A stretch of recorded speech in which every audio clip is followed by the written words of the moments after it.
Hello everyone, আজকে আমি বানাবো খুবই হেলদি একটা ব্রেকফাস্টের রেসিপি। তো চলো শুরু করি।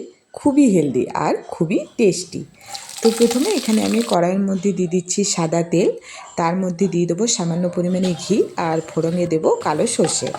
তারপর দিয়ে দেবো ছোটো ছোটো করে কেটে রাখা নারকেলটা বেশ লাল লাল করে ভেজে নেব। তারপর যা যা সবজি তোমাদের কাছে অ্যাভেলেবেল থাকবে, আমার কাছে এখানে ছিল গাজর, বিট আর আলু। গাজর আর বিটটা একটু বেশি করে দিয়েছি, আলুটা কম, আলুটা একটা মতো দিয়েছি। তো একদম মিহি করে কুচিয়ে নিয়েছি। সেই সমস্ত সবজিগুলো আমি এখন দিয়ে দেবো। তার মধ্যে দিয়ে দেবো লবণ, দিয়ে নেড়ে চেড়ে ঢাকা দিয়ে এটাকে রেখে দেবো।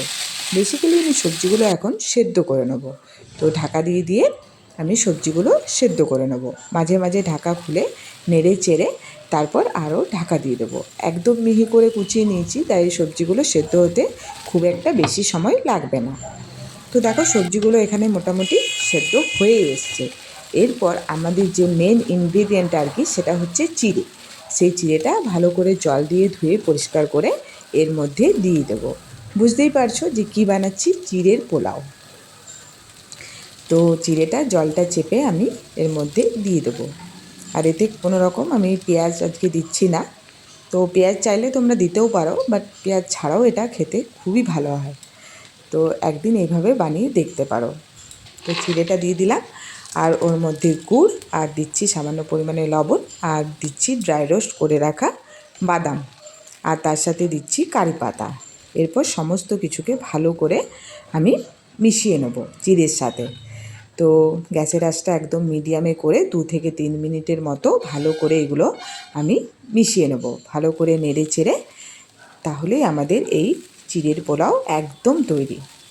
আর এতে দেখো আজকে আমি আদাও দিইনি বা পেঁয়াজ বা কিছুই দিইনি, কিন্তু খেতে হবে একদমই দুর্দান্ত, যাকে বলে খুবই সুন্দর হয় খেতে। একদমই সিম্পল আর একদমই কম তেল, খুবই হেলদি আর কি একটা ব্রেকফাস্টের রেসিপি।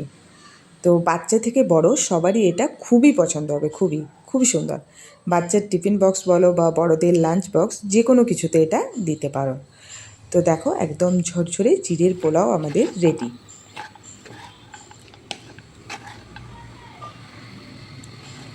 তো আজকের মতো এখানেই আমি ভিডিওটা এন্ড করছি। সবাই ভালো থেকো, সুস্থ থেকো।